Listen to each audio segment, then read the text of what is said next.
انہوں نے SSP سے بھی بات کی اور جب پولیس سے یہ کنٹرول نہیں ہو رہا تو انہوں نے گزارش کی کہ وہ رینجرز کو بلائیں تاکہ یہ حالات کنٹرول میں لائے جا سکے.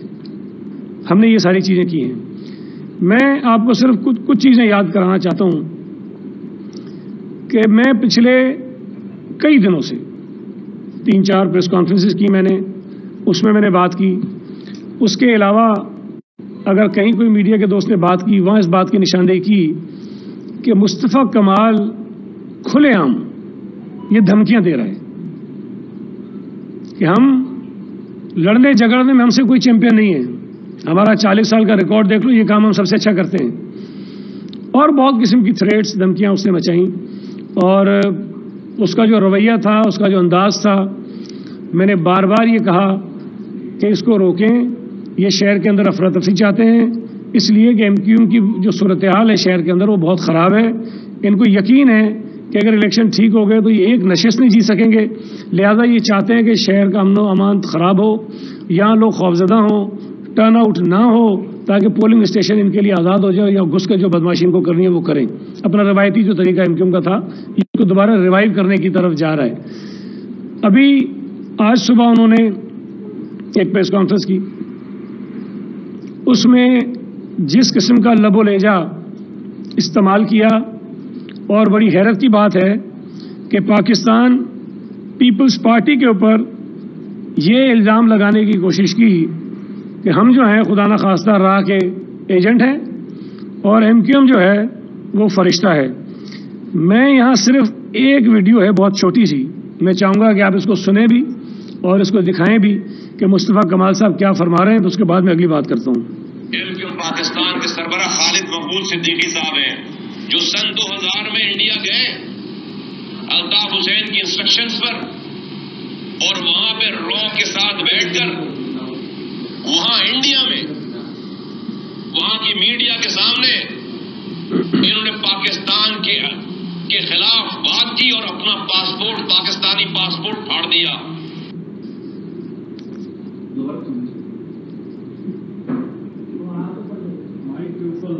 اور وہاں سے پاکستان آنے کے بجائے انڈینز نے ان کو انڈین ڈپلومیٹک پاسپورٹ ایشو کیا اور انڈین پاسپورٹ پہ ٹریول کر کے امریکہ چلے گئے. وہ خالد مقبول صدیقی صاحب 13 سالوں کے بعد پاکستان آتے ہیں. یہ تو صرف ایک کلپ ہے، ایسے بے شمار ہیں. جو شخص ثبوت کے ساتھ، وضاحت کے ساتھ اپنے موجودہ کنوینر کو یہ کہہ رہا ہے کہ وہ را کا ایجنٹ ہے، بھارتی پاسپورٹ پر ٹریول کیا، پاکستانی پاسپورٹ کو میڈیا کے سامنے پھاڑا، وہ آدمی آج ہم پہ الزام لگا رہا ہے. یہ پریشانی جو ان کو ہے، میں دوبارہ کہنا چاہتا ہوں کہ انتخابات کی ہے، اور اس وقت پاکستان پیپلز پارٹی جس طرح پورے شہر میں بڑی تندہی کے ساتھ اور بہت ہی میں سمجھتا ہوں کہ ہمارے کینڈیڈیٹ محنت کر رہے ہیں، جو ہماری کمپین چل رہی ہے وہ کسی بھی جماعت کے مقابلے میں سب سے زیادہ افیکٹو ہے. ڈسٹرکٹ سینٹرل جس کو یہ اپنی جاگیر سمجھتے تھے، وہ اس لیے کہ وہاں کسی کو سانس نہیں لینے دیتے تھے. جو سیاسی کارکن کسی اور جماعت کا آتا تھا اس کو مار دیتے تھے، بوریوں میں ڈال دیتے تھے، معذور کر دیتے تھے، تشدد کرتے تھے. تو انہوں نے اپنا اس کو ایک جاگیر بنایا ہوا تھا. لیکن جب سے پچھلے کچھ برسوں میں شہر کا امن و امان بحال ہوا، MQM کی بدماشی ختم ہوئی، تو کراچی شہر کے وہ علاقے جہاں پر MQM کے علاوہ سیاست ممنوع تھی وہ ساری ختم ہوئی. کورنگی میں، ڈسٹرکٹ سینٹرل میں، ڈسٹرکٹ ایسٹ کے کچھ علاقوں میں وہاں پر دیگر جماعتوں نے بھی اپنے پیر جمانا شروع کیے، اور یہ ایک اچھی بات تھی، لوگوں نے آزادی کے ساتھ اپنے سیاسی فیصلے کیے.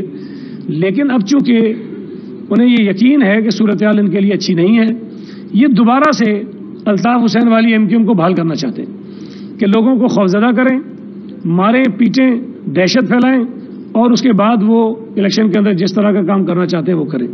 میں نے پہلے بھی کئی مرتبہ یہ مطالبہ کیا تھا الیکشن کمیشن سے بھی، میں نے مطالبہ کیا تھا قانون نافذ کرنے والے اداروں سے بھی کہ خدا کے لیے کراچی کے امن کو برقرار رکھنے کے لیے جو یہ چند واقعات میں نے آپ کو گنوائے اس سے پہلے، اس پر کارروائی کریں، اس کو روکیں.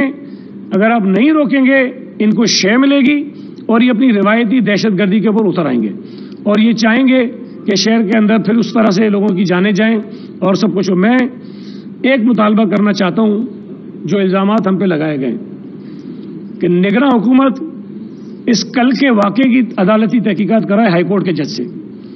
اگر پاکستان پیپلز پارٹی کے لوگ اس میں ملوث ہوں تو جو قانون کے مطابق سزا ہوتی ہے ہم اس کے لیے تیار ہیں.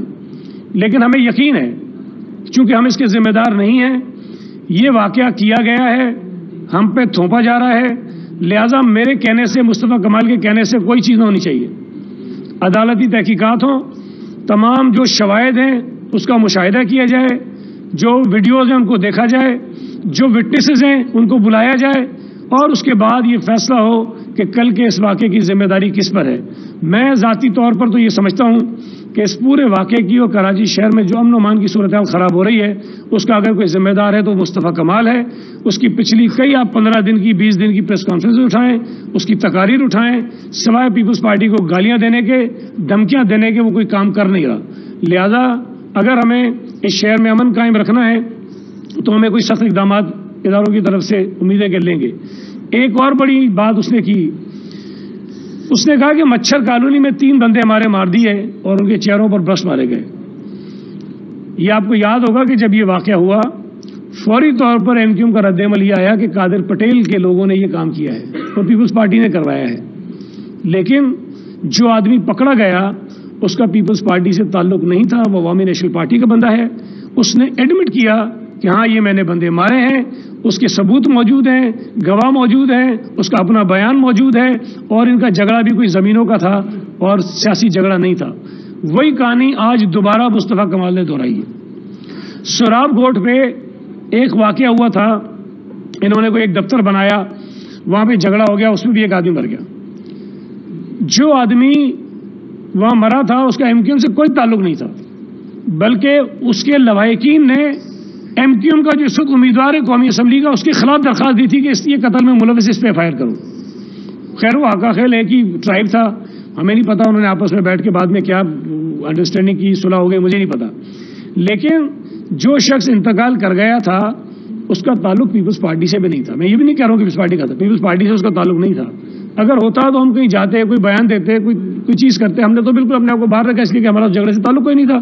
کل دوبارہ اس نے اسی سوراب گھوٹ کے واقعے کو دہرایا اور وہ شخص جو انتقال کر گیا اس کو اپنا ورکر جو ہے بتا کے پھر وہ سیاست کرنے کی کوشش کی ہے. تو یہ جو طور طریقے ان کے ہیں میں یہ سمجھتا ہوں کہ نامناسب ہیں. اور پھر یہ کہنا کہ ناظم آباد ایسا ہے کہ جیسے ہم بلاول ہاؤس پہ جھنڈا لگا دیں. وہ بھائی ناظم آباد کوئی گھر تھوڑی ہے, ناظم آباد کوئی ایک بلڈنگ تھوڑی ہے, ناظم آباد تو بہت بڑا علاقہ ہے. اب تم یہ کہتے ہو کہ اس پورے علاقے میں کوئی سیاسی جماعت پرچم بھی نہ لگائے اس لیے کہ تمہاری جاگیر ہے. اپروچ دیکھیں آپ. ہاں اگر میں بہادر آباد پہ ان کا جو مرکز ہے اس پہ جا کے جھنڈا لگاؤں تو اعتراض جائز ہے, نہیں لگانا چاہیے. ان کا ہیڈ آفس ہے, ان کا دفتر ہے, ہمیں نہیں لگانا چاہیے. 90 ہے, ہمیں نہیں لگانا چاہیے. کوئی اور ان کے دفتر ہمیں نہیں لگانا چاہیے. لیکن پورے ناظم آباد کو بلاول ہاؤس سے کمپیئر کرنا کہ یہ بلاول ہاؤس ہے اور یہاں جھنڈا کیسے ہم بتا, یہ کوئی طریقہ. سوچ دیکھیں کہ وہ کسی ایسے علاقے میں جس کو یہ ماضی میں تصور کرتے تھے کہ ان کا علاقہ ہے, وہاں کوئی امیدوار یہ جرات کیسے کر سکتا ہے کہ اپنا بینر لگائے, اپنا جھنڈا لگائے, اپنی میٹنگ کرے, اپنا جلسہ کرے. تو یہ بہت خطرناک صورتحال ہے. ہم نے پہلے بھی مطالبہ کیا, ہم دوبارہ مطالبہ کرتے ہیں الیکشن کمیشن سے بھی, لا انفورسمنٹ اداروں سے بھی, حکومت سے بھی کہ فوری طور پر اس پر ایکشن لے, عدالتی تحقیقات کرائے اور اس کو کسی نتیجے پر پہنچائے.